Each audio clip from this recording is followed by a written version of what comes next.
गौतम बुद्ध के समय में एक स्त्री हुई जिसका नाम था आम्रपाली। पेशे से यह स्त्री एक वैश्या थी, पर इसके रूप के बड़े बड़े राजा महाराजा दीवाने थे। बड़े बड़े राजा महाराजा इसकी एक झलक को तरसते थे। उस समय पर वैश्याओं को पद दिया जाता था। जो वैश्या सबसे ज्यादा सुंदर होती थी उसे नगर वधू का पद दिया जाता था।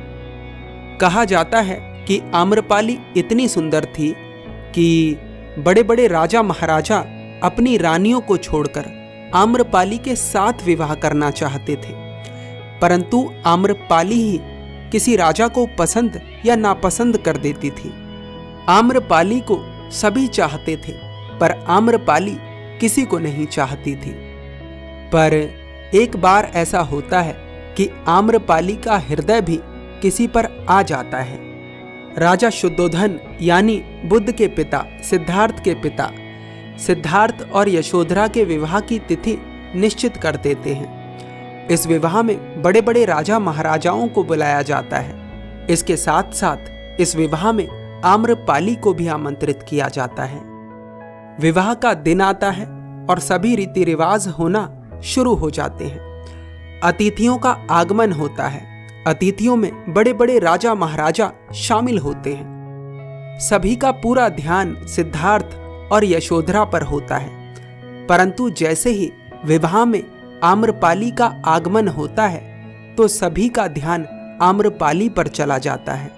आम्रपाली देखती है कि विवाह में उपस्थित सभी अतिथियों का ध्यान उसके ऊपर होता है। यह देखकर आम्रपाली का अहंकार बढ़ जाता है। अचानक आम्रपाली की नजर सिद्धार्थ पर पड़ती है और वह देखती है कि एक सुंदर युवा लड़का जिसके चेहरे पर एक शांत मुस्कुराहट है, वह अपनी पत्नी को देखकर प्रसन्न हो रहा है। जैसे ही आम्रपाली को यह दृश्य दिखता है तो उसके तन बदन में आग लग जाती है। पहली बार आम्रपाली ने कोई ऐसा पुरुष देखा था जो उसकी उपस्थिति के बाद भी उसे ना देख रहा हो। फिर क्या था, आम्रपाली के मन में ये जिद आ जाती है कि वह सिद्धार्थ को अपना दीवाना बनाकर छोड़ेगी।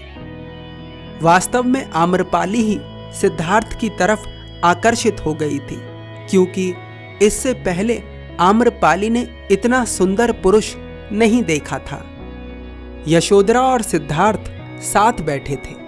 आम्रपाली उनके पास जाती है और कहती है, सिद्धार्थ, मुझे तुम्हारा थोड़ा सा समय चाहिए था, परंतु मेरी शर्त यह है कि मैं तुमसे बात बंद कमरे में करूंगी। क्या तुम अकेले मुझे अपना कुछ समय दे सकते हो? आम्रपाली की बात सुनते ही वहां उपस्थित सभी राजा महाराजा ईर्ष्या से भर जाते हैं। यशोधरा को भी आम्रपाली की बात सुनकर बहुत क्रोध आता है, परंतु वह चुप रहती है। सिद्धार्थ मुस्कुराकर कहते हैं, अवश्य, बताइए कब मिलना है? आम्रपाली कहती है, अभी चलो। सिद्धार्थ कहते हैं, ठीक है, चलो। सिद्धार्थ की बात सुनकर यशोधरा को बहुत दुख होता है, क्योंकि उसका पति किसी और स्त्री के साथ बंद कमरे में मिलने की बात कर रहा है। सिद्धार्थ की बात सुनकर आम्रपाली का अहंकार 7वें आसमान पर चला जाता है, क्योंकि कुछ देर पहले तक जो पुरुष उसकी तरफ देख भी नहीं रहा था, अब वह उसकी बातें मान रहा है। आम्रपाली कहती है, तो चलो चलते हैं। सिद्धार्थ कहते हैं, ठीक है। सिद्धार्थ खड़े होते हैं और यशोधरा का हाथ पकड़ लेते हैं और चलने लगते हैं। आम्रपाली कहती है, सिद्धार्थ, यशोधरा को कहाँ ले जा रहे हो? मैंने तुमसे अकेले मिलने को कहा है। सिद्धार्थ कहते हैं, क्षमा करिए, पर ये मेरी होने वाली पत्नी है और मेरे अकेले में ये भी आती है। अगर आपको मुझसे मिलना है तो आपको इससे भी मिलना पड़ेगा। सिद्धार्थ की बात सुनते ही आम्रपाली का अहंकार चूर चूर हो जाता है और उसे बहुत ज्यादा क्रोध आता है, परंतु वह कुछ कर नहीं पाती।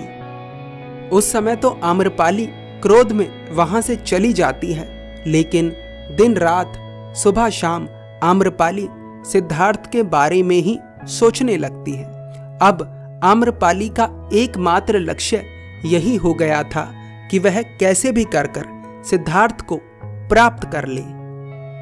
जिस वस्तु या व्यक्ति के मिलने की संभावना जितनी ज्यादा कम हो, उसके प्रति आकर्षण उतना ही ज्यादा होता है।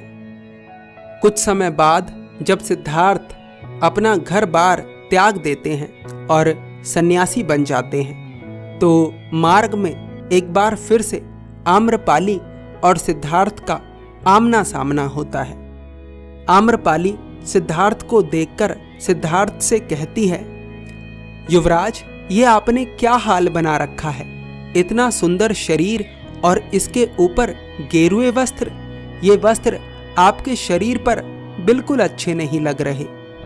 मेरे साथ चलिए, मेरे महल में चलिए, मैं आपको सुंदर वस्त्र दूंगी। भला ऐसी क्या नौबत आन पड़ी कि आप इस तरह के वस्त्र पहनकर घूम रहे हैं? सिद्धार्थ कहते हैं, धन्यवाद आपका, परंतु ये वस्त्र मैंने अपनी मर्जी से धारण किए हैं और मैं अपने प्रश्नों के उत्तर की खोज पर निकला हूं। जब तक मुझे अपने सभी प्रश्नों के उत्तर नहीं मिल जाएंगे, तब तक मैं वापस नहीं लौटूंगा। आम्रपाली कहती है, ठीक है, यदि आप ध्यान साधना ही करना चाहते हैं तो मेरे साथ मेरे महल में चलिए। जंगलों में बहुत असुविधा है, मैं आपके लिए अपने महल में ध्यान साधना की हर व्यवस्था करवा दूंगी। आपको वहां कोई परेशान नहीं करेगा। सिद्धार्थ कहते हैं, आभार आपका चिंता व्यक्त करने के लिए, परंतु मैंने सुविधाओं के लिए घर नहीं त्यागा है। मेरा लक्ष्य बाहर ही है। कृपा कर मुझे जाने की अनुमति दें। आम्रपाली कहती है, क्यों सिद्धार्थ, क्यों तुम मुझे बार बार ठुकरा देते हो? क्या कमी है मुझ में? सिद्धार्थ कहते हैं, ये जो तुम्हारे सुंदर रूप के पीछे कुरूपता छिपी हुई है, मैं इसे देख पा रहा हूं। ये जो सुंदर रूप के पीछे इसके खो जाने का डर छिपा हुआ है, उसे मैं देख पा रहा हूं।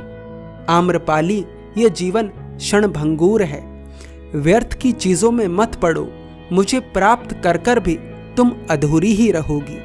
इसलिए जागने का प्रयास करो। मैं भी जागने के मार्ग पर ही हूं। कृपा कर मेरा मार्ग छोड़ो और मुझे जाने दो। आम्रपाली को उस समय तो सिद्धार्थ की बात समझ नहीं आती, लेकिन आगे चलकर जब सिद्धार्थ बुद्ध हो जाते हैं तो वह बुद्ध की बहुत बड़ी अनुयायी बनती है। ये छोटी सी कहानी हमें बहुत कुछ सिखाती है और मैं आप लोगों से जानना चाहता हूं कि आपने इस कहानी से क्या क्या सीखा है। बुद्ध कहते हैं, किसी भी चीज के ऊपर अपना समय और ऊर्जा तभी लगाओ जब वह वास्तव में आपके लिए सार्थक हो। याद करिए, बीते समय में आपने बहुत सारी ऐसी चीजों के ऊपर अपनी ऊर्जा और समय लगाया है जो आज आपके लिए कोई मायने ही नहीं रखती।